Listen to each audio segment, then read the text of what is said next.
So let me introduce Alyssa Scott. She's a certified rehab counselor and a licensed mental health counselor in Florida. She graduated from the master's program in rehabilitation and mental health counseling at the University of South Florida in 2012, our proud alumni. She has been contributing to the field for more than 15 years. And Alyssa has been a transition specialist working with youth with disabilities in public school system, a domestic violence victims advocate, and a behavior specialist for children with autism spectrum, and staff or therapist in a crisis center, nursing home, drug rehabilitation facilities, and rehabilitation as a rehabilitation counselor at the state VR program. Currently, she is a supervisor at the VA hospital and also has a private practice in mental health counseling. She is also serving on our RMHC advisory board and has been an ally and support for our program and students. Thank you so much, Alyssa. And finally, Alyssa is a proud wife of an Army veteran and has a 5-year-old daughter. And today she's going to present on the topic family matriarch, the African American women. So without further delay, I'm turning the floor to Alyssa. Thank you so much, Dr. Chu, and just USF faculty. I'm not certainly and quite sure on how presenters were selected, but obviously my name came up, and so it's an honor, to be here and to be trusted, to have these types of conversations. It's And our honor. Thank you so yes, much for speaking to yes, our for sure. students. Yes, and it says a lot, just about our program and just really being driven and cognizant and aware of the importance of cultural competency. And of course, now we're looking at what's happening in the world and the focus as it relates to cultural competency. So it says a lot, to embrace these types of conversations in a professional context, to learn and to grow and evolve, as even better counselors, therapists, rehab counselors that we can be. So I'm here to talk about the African American woman. And I just want to say, in having this conversation as an African American woman, I did not design this conversation based on me. However, I did design it based on just the cultural context of the African American woman. And I think that I am, in this conversation more of a closer vessel to being able to respond to some of these cultural contexts that I'm going to present to you because I am a part of the culture. So I say that because I do. I have 6 slides, but it's not a presentation per se. It's just to kind of guide the conversation. So, wherever you are and where your curiosity is regarding this topic, please ask questions. And please let's bounce ideas, let's bounce information from each other. I definitely think that the best part about learning is being able to engage, and not just have to drag out listening the whole time, but to actually have curiosity evoked and then be able to have that curiosity fed with some information. So I really hope that's my intention, as far as this conversation is to feed your curiosity and why you're here. So I'm going to share my screen and turn on presentation mode. And I will say I've done about a handful of presentations on Teams, so I'm not quite sure if it's going to show you the slide deck or the presentation form, but nonetheless, we'll be on the same page as far as where we are. So with this conversation, this is the overview. having the profile, we're going to discuss that of the African American woman.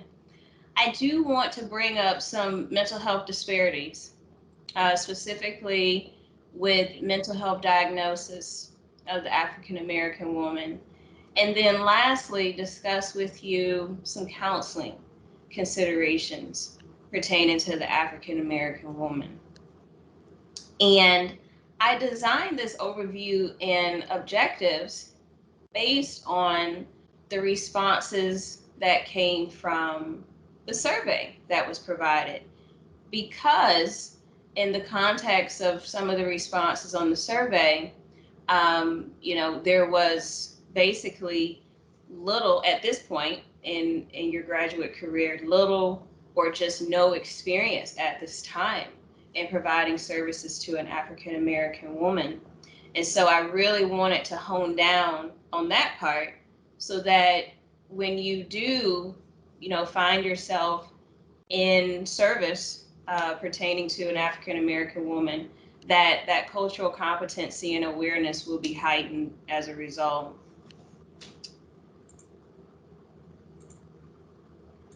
Okay. Can you see the next slide that says profile? Yes. Okay, perfect. So in regards to the profile, how I split this up was, again, based on the responses that came out of the survey, and then based on basic, societal, global overview when it comes to the African American woman. And so I broke this down into negative and positive. And I'll say, just as a disclaimer, by nature, I'm not a very dichotomous person. I'm not a real this or that. I'm not a good or bad. I'm not a positive or negative. I'm very gray and ambiguous. However, just to make it easier for us to compare and contrast, I figured that it would be easier to sort qualities by saying negative or positive.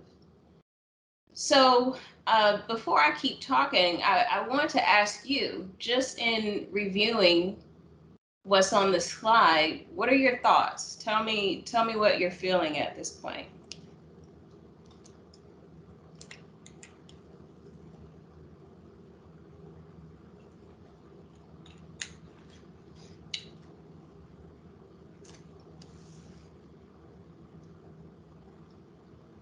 Anything. Can you be more specific about your question? Like any reflection, just looking at it, or? Mm-hmm.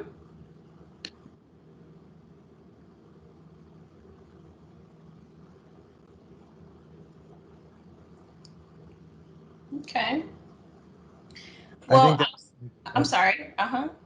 I was gonna say, I think that there might be some like gender issues. So like, for example, um, a man who comes off as powerful or fierce may be seen in a positive light, but then a woman or an African American woman that comes off as powerful and fierce may be perceived as disrespectful or having an attitude.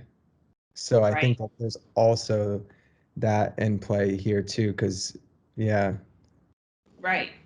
Perfect. Now, before I continue on, are you seeing the slide deck or are you seeing the whole presentation? The slide deck on the side too. Okay. So I say that because I'm pulling up, especially regarding the point you just made, some notes that I have on another screen. You are exactly on point with your train of thought. And that's why I really wanted to focus on one salient feature of the positive and one salient feature of the negative. And that goes with strong and the angry part. And I want to touch on that first because you reached out about the attitude that can be portrayed coming from an African American woman as off-putting. And really where this comes from is the history of what an African American woman has been exposed to. For instance, let's say, 70, 80 years ago, African American women predominantly were looked at as being what were termed as reproduction machines, because this is a time where still there were some parts of the country where there were still plantations, and so African American women were the only vessels that, of course, could bear children, and of course the children were immediately raised to be workers on the plantation. Historically as well, African American women were abused, sexually, physically.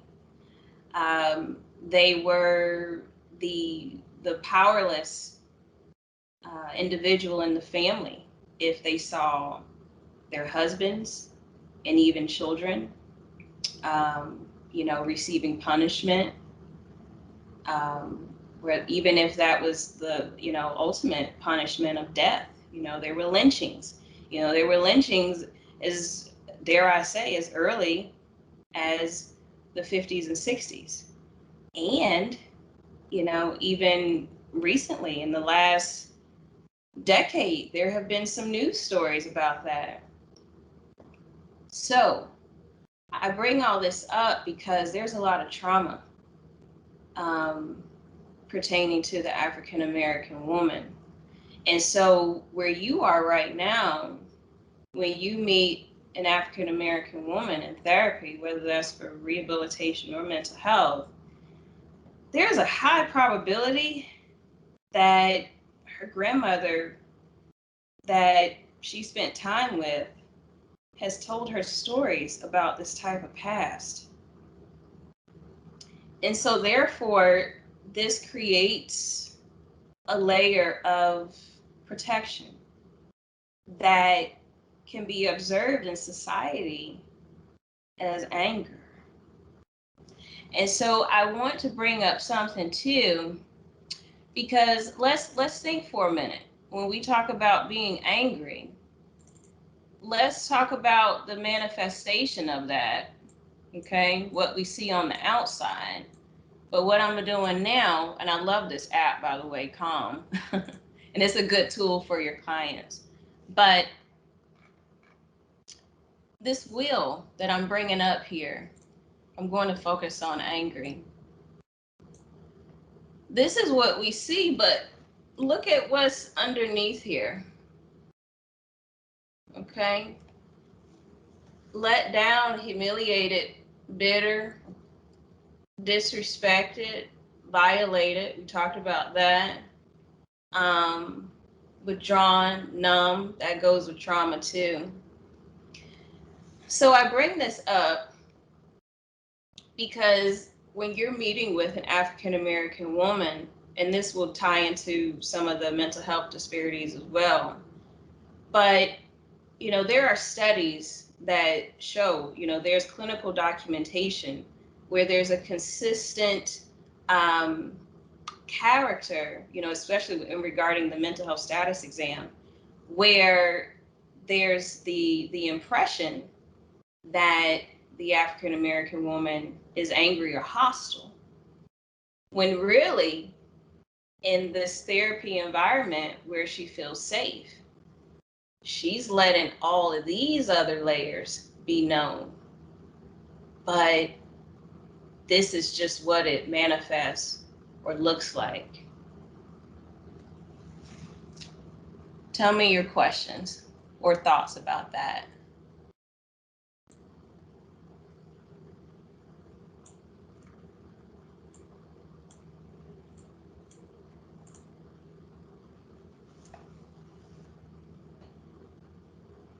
Okay.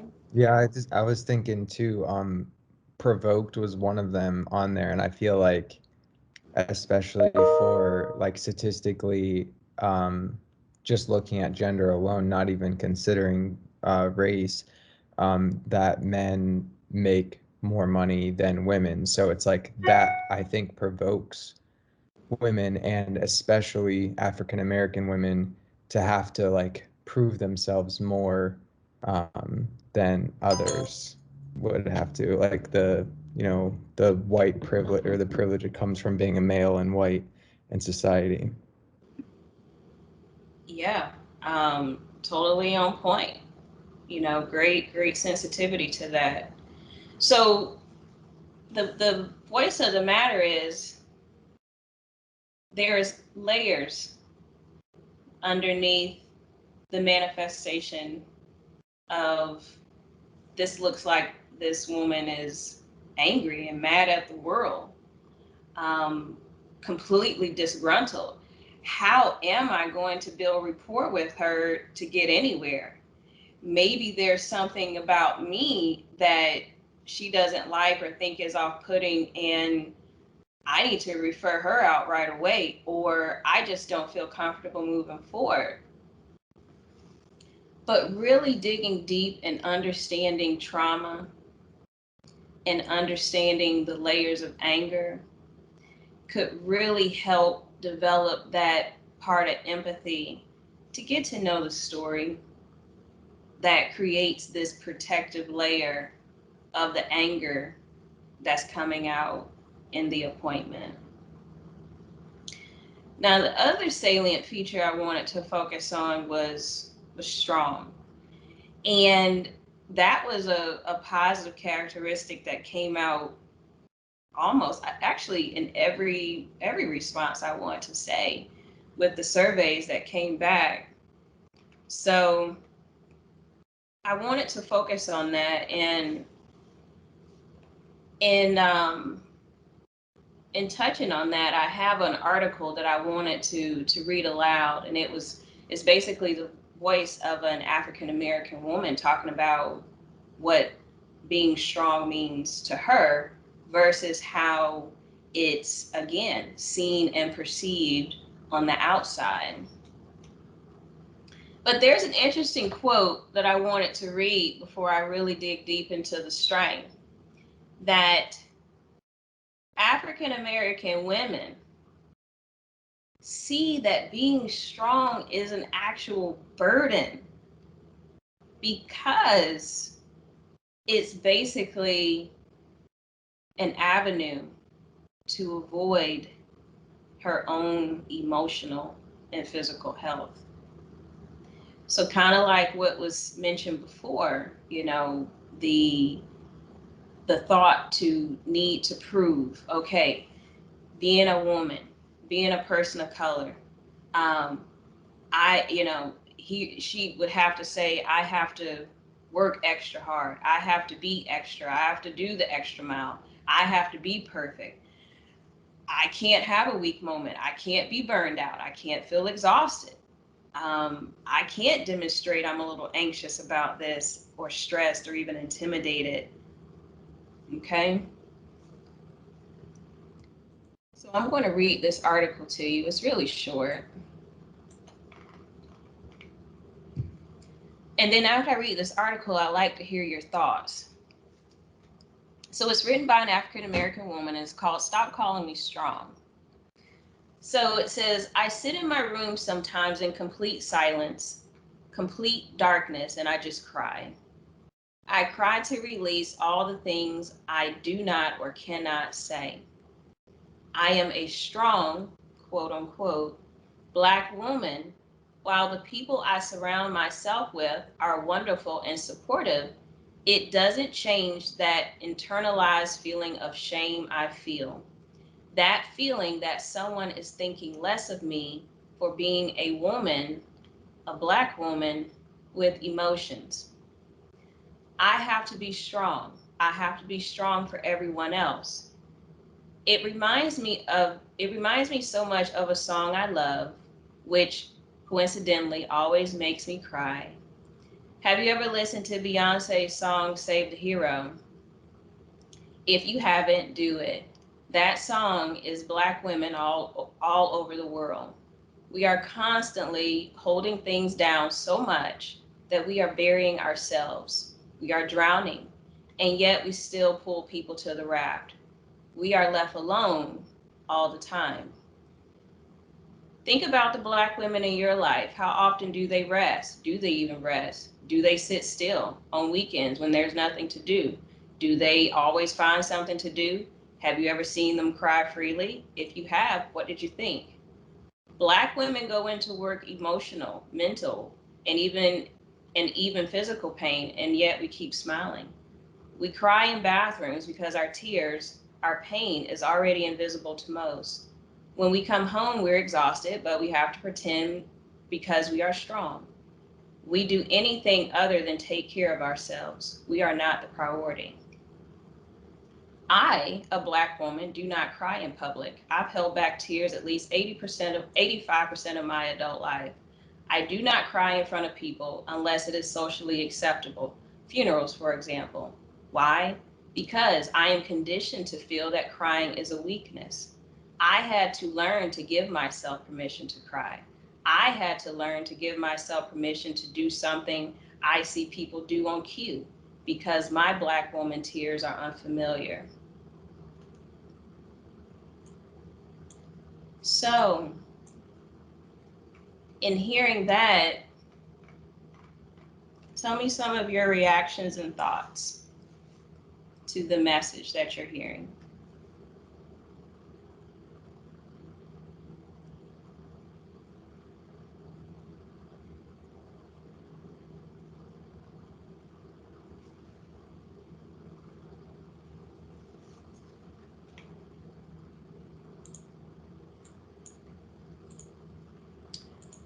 One thing is when I go back to this wheel, right? I think now we can go back to the anger.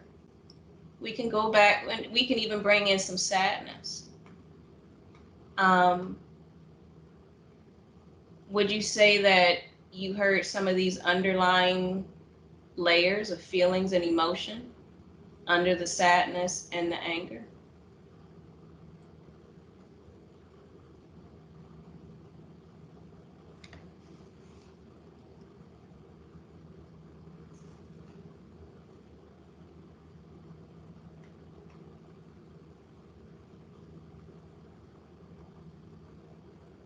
Okay. So I can't see if you're writing anything in the comment, but if you unmute and chime in, then I'd be happy to hear your voice and your reaction. But in just discussing the context in regards to the profile of the African American woman, these are just the salient features that, again, I wanted to really dig deeper on, because in your experience, if and when you provide services to an African American woman, these are qualities that will more than likely come out very fast. And as I go to the next slide, you're going to see how, as a therapist, it can be misleading, especially if there isn't a complete sensitivity to know specifically what's going on underneath that. Okay. So, misdiagnosis. So, as on the slide, historically, African Americans studied were almost exclusively to illustrate a negative point or to highlight a particular pathology. Okay. That's important because as I explain some of these diagnoses, a lot of times, and when I say a lot, I'm definitely naturally more data driven. However, just for the sake of time, I'm not being exactly specific and bringing in empirical research. But over 50% of the time, African American women are misdiagnosed in a therapy appointment. again, going back to the anger. So, like with eating disorders, there are studies that show African American women are least likely to be diagnosed with an eating disorder, just like anorexia or bulimia, because of the general physical makeup of an African American woman.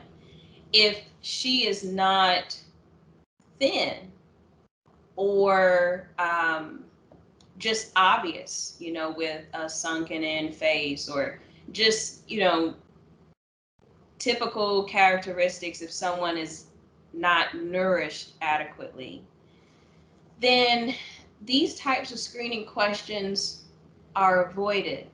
However,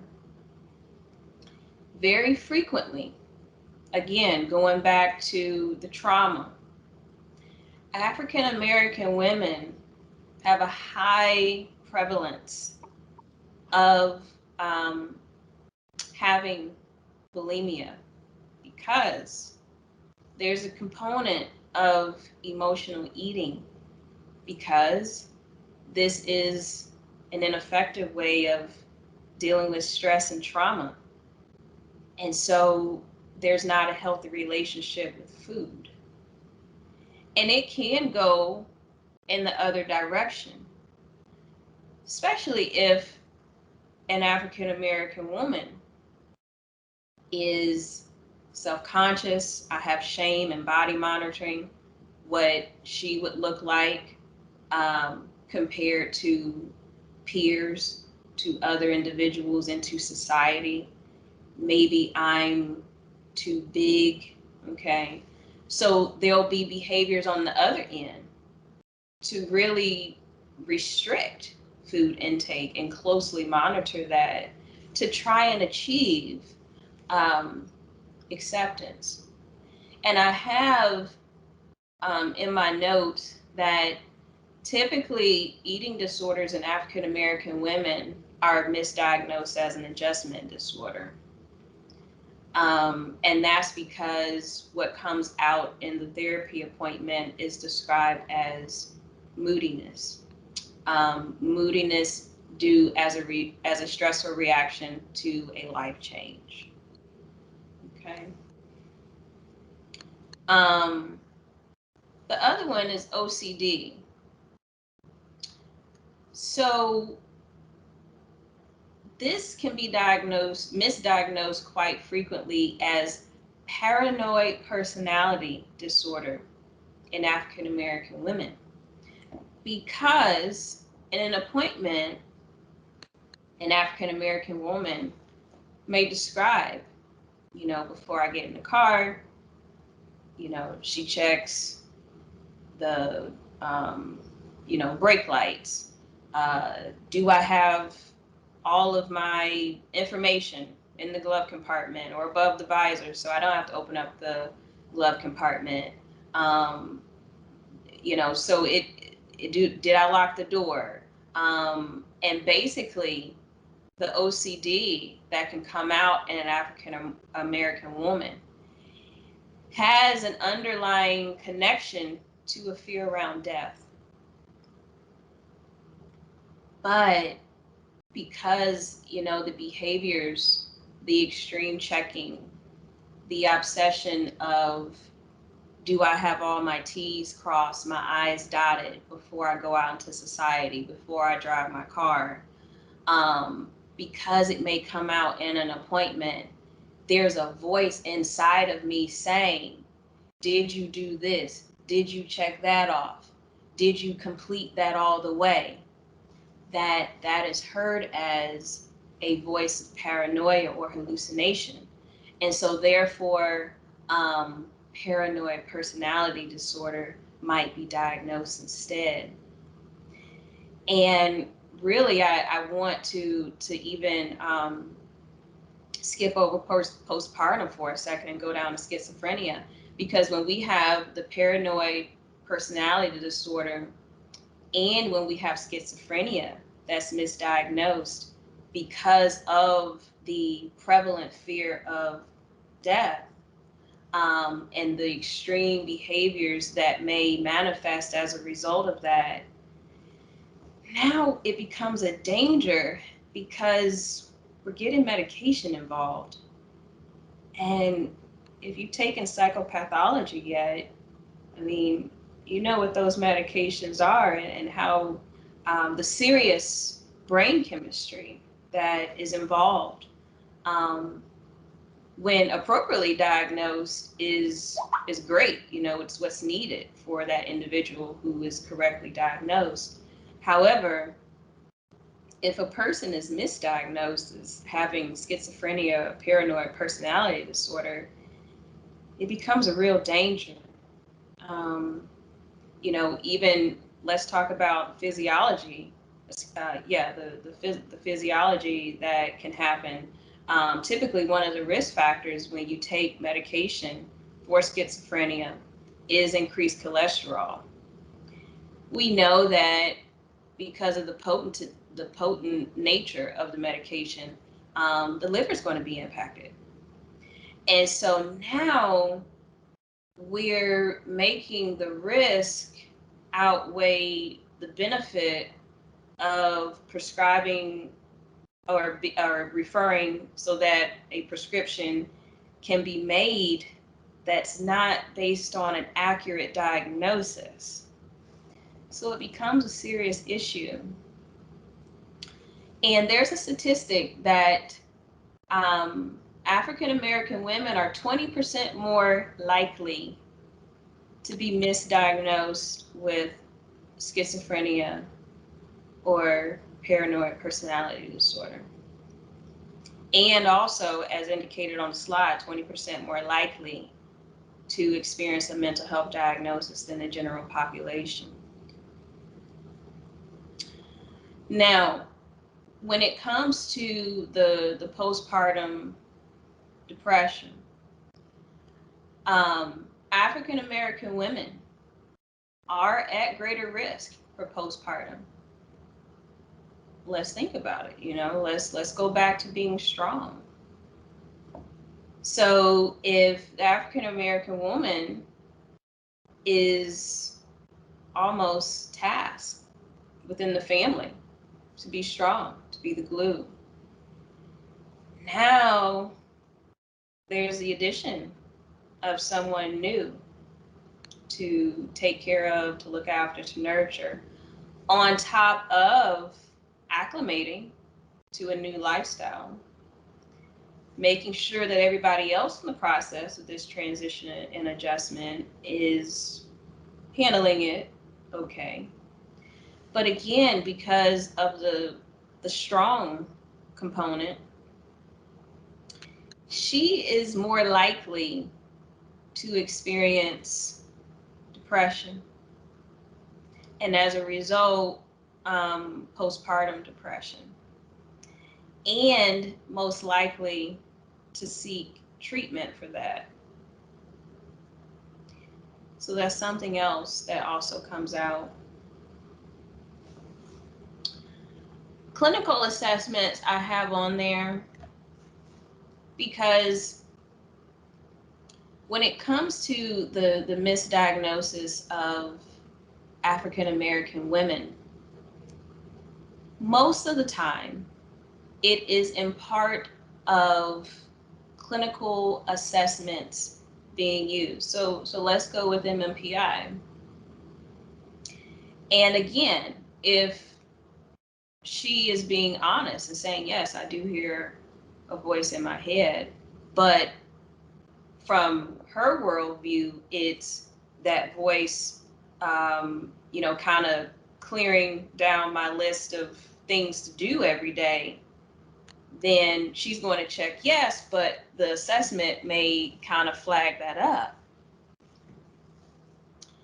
Also, it can work on the opposite end, because the African American woman is really intimidated of the judgment, really cautious of the quote unquote label of a diagnosis, that traditional clinical assessments might result in her being less open to checking a box. Or if we think about the Beck inventory, write a 1 instead of a 4. Okay. So really, to make sure that there's an appropriate diagnosis, this is where the empathy to understand trauma, to understand the layers of anger, to more so likely, yes, know that there's a diagnosis. However, definitely more likely to be, you know, a mood disorder like depression or anxiety versus schizophrenia or a paranoid personality disorder. So tell me, any questions, thoughts, or reactions after discussing mental health disparities in African American women?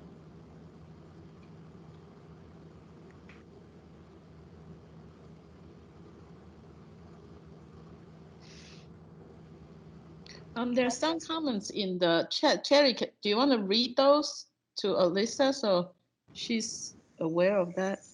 Oh, yes. So Maisha, I guess she's in the car right now, so she wasn't able to talk. But after you did the reading, she had said it sounds very familiar to her. You know, sadness, because it's very true, but many don't understand that. Mm-hmm. And then Dr. Dillahunt had, she was saying probably postpartum anxiety too. Yes. As a question. Yes, good point, Dr. Dillahunt. Right.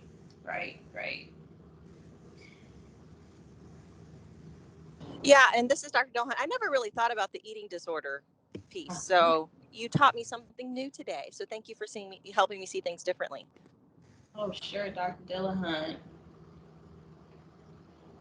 That's great. Okay.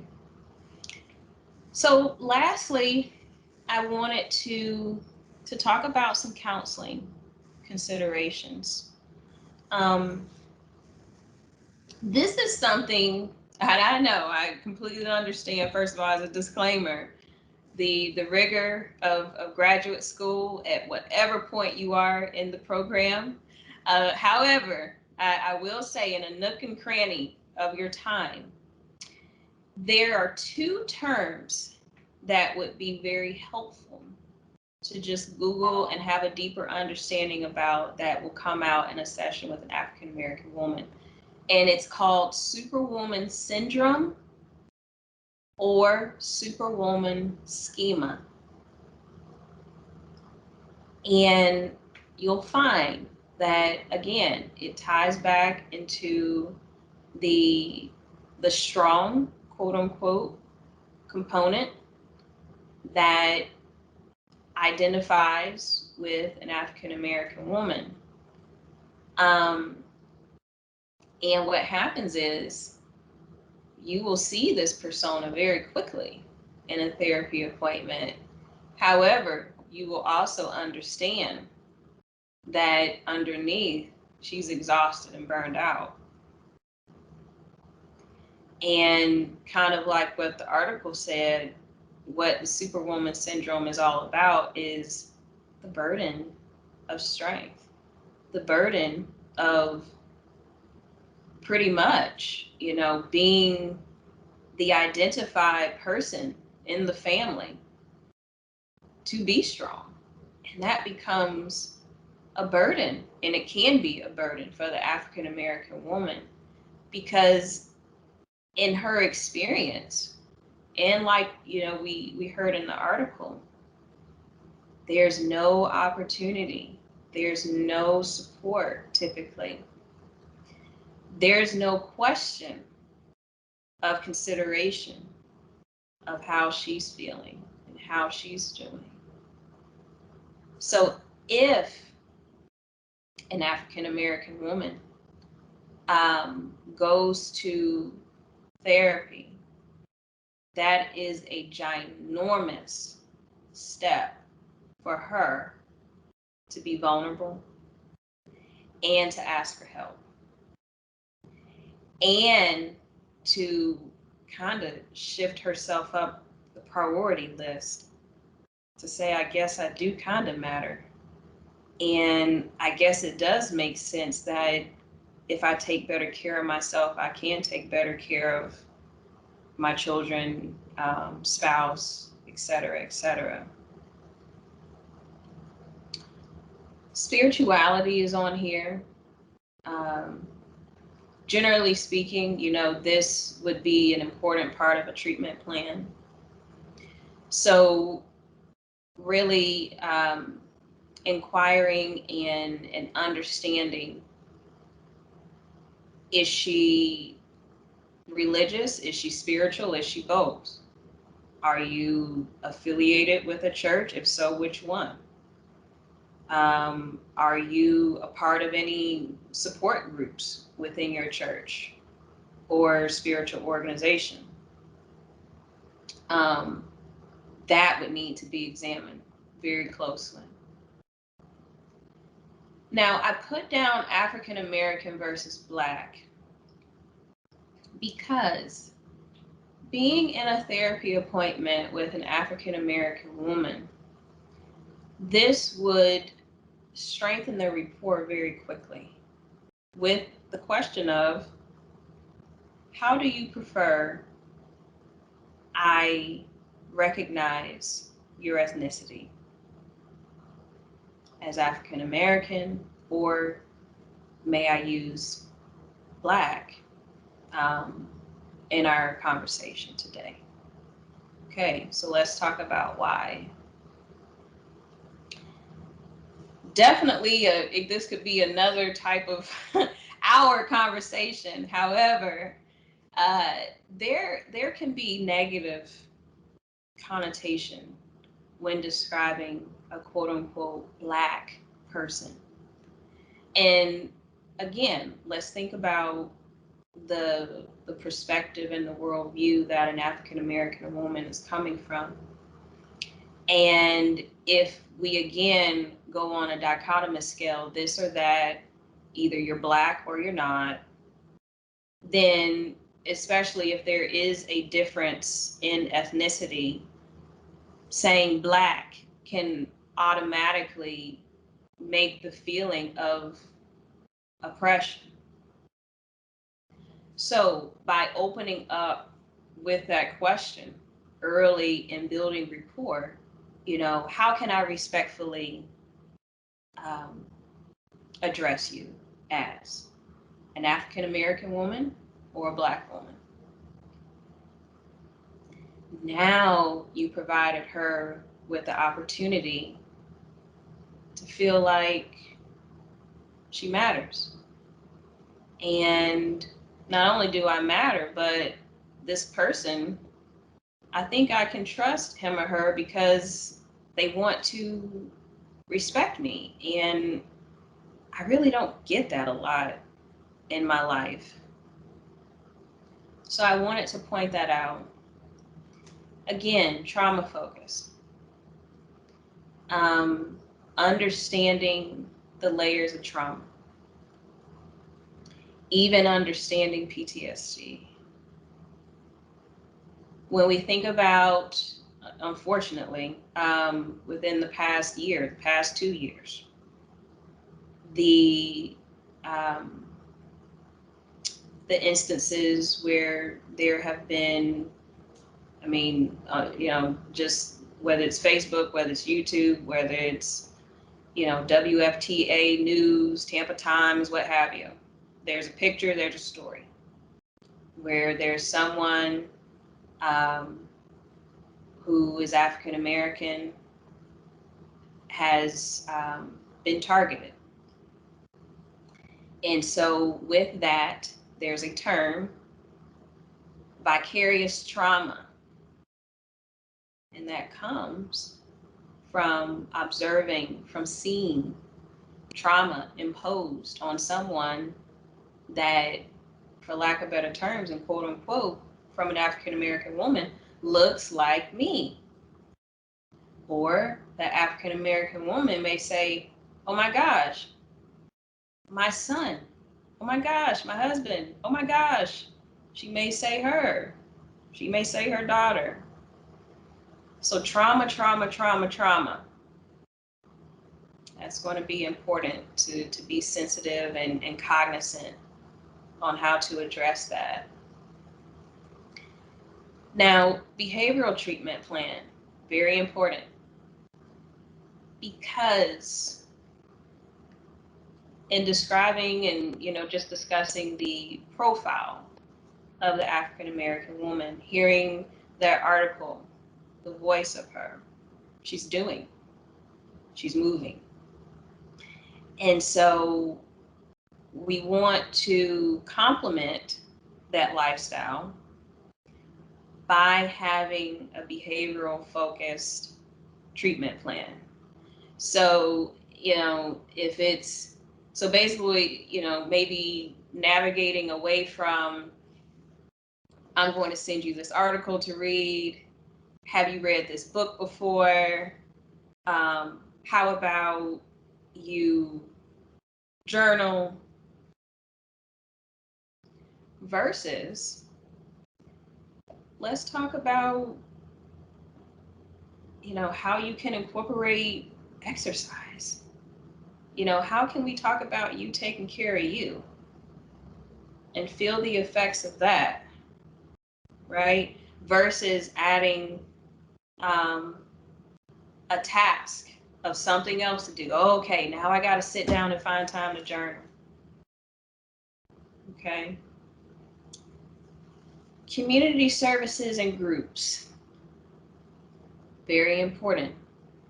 And I would say it's more prevalent now that, especially with the events over the last year to 2 years, there have been many groups developed,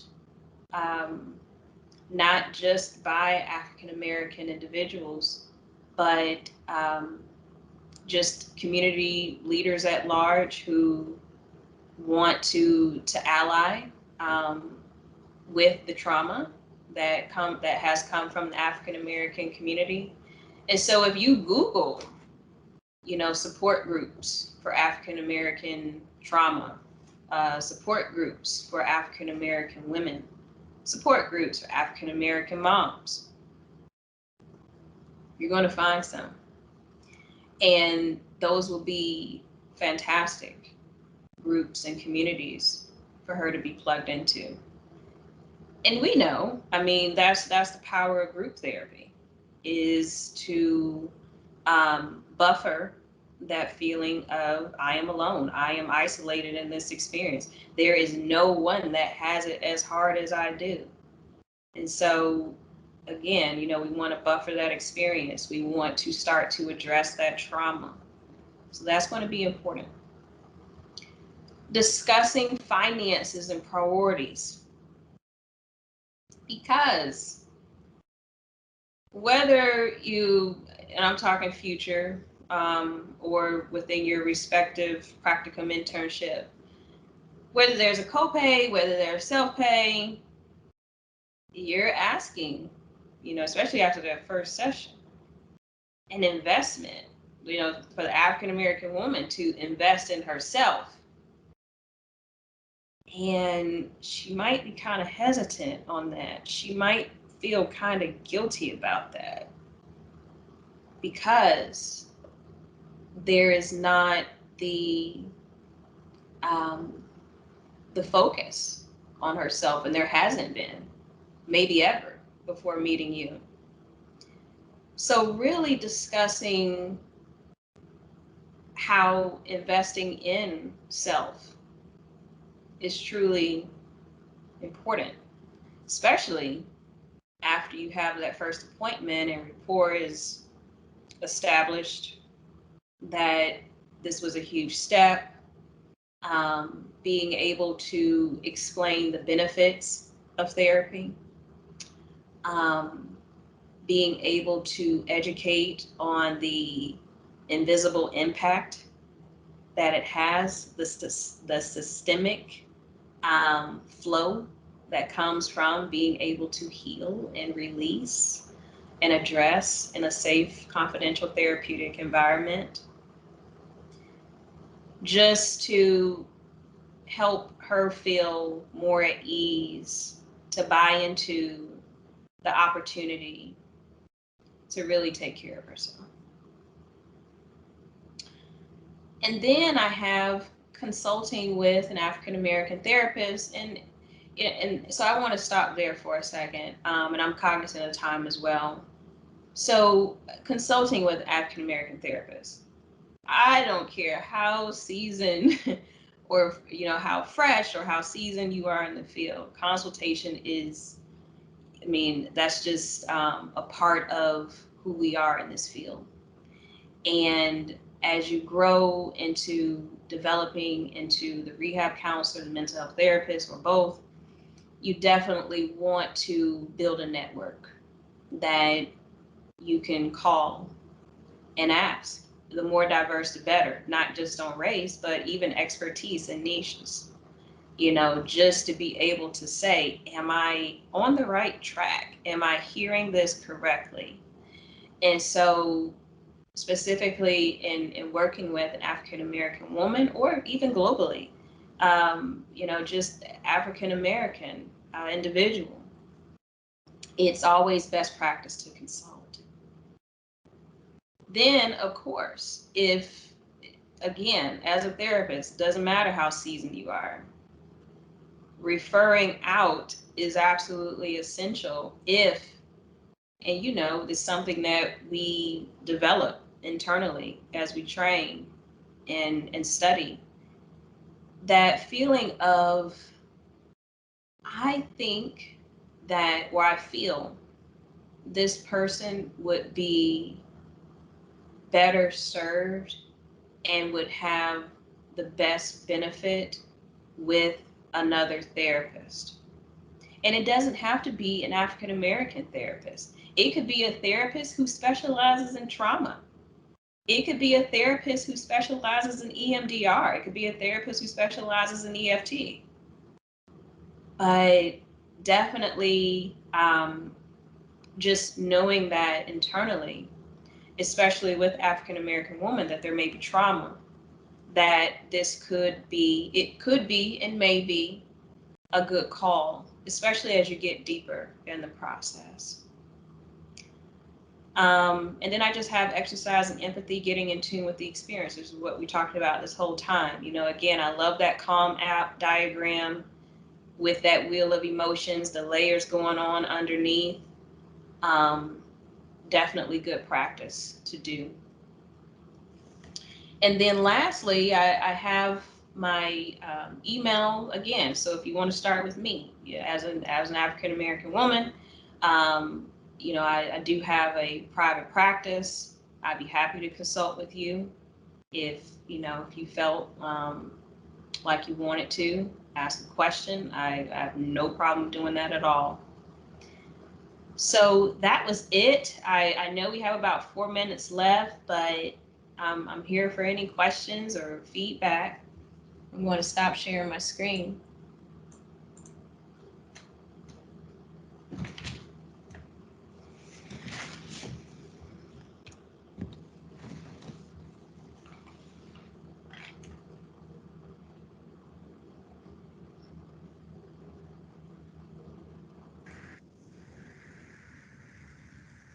Nothing in the chat so far in terms of questions, but lots of thank yous and great presentation. So anybody have any questions?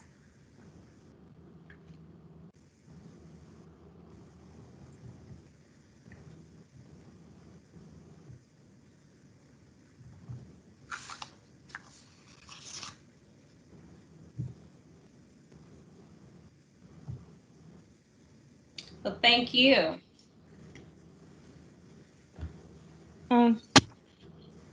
I think Rachel, I don't know why do you have a question? Yes. Yes, just say, I know your screen looks weird, but are you sharing something?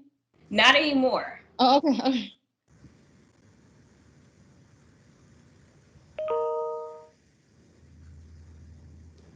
Thank you so much again. Really is a pleasure to be here, and I hope that the information was valuable today. Yeah, and it's very, very like practical. So I think I was just really benefit from it, and I learned a lot as well. Thank you so much. You're And welcome. we will reach out to you, and if we have students have any feedback, we will contact you. Thank Great. you so much. You're welcome. Thank you. Bye. Thank you you. very much. Bye bye. Bye.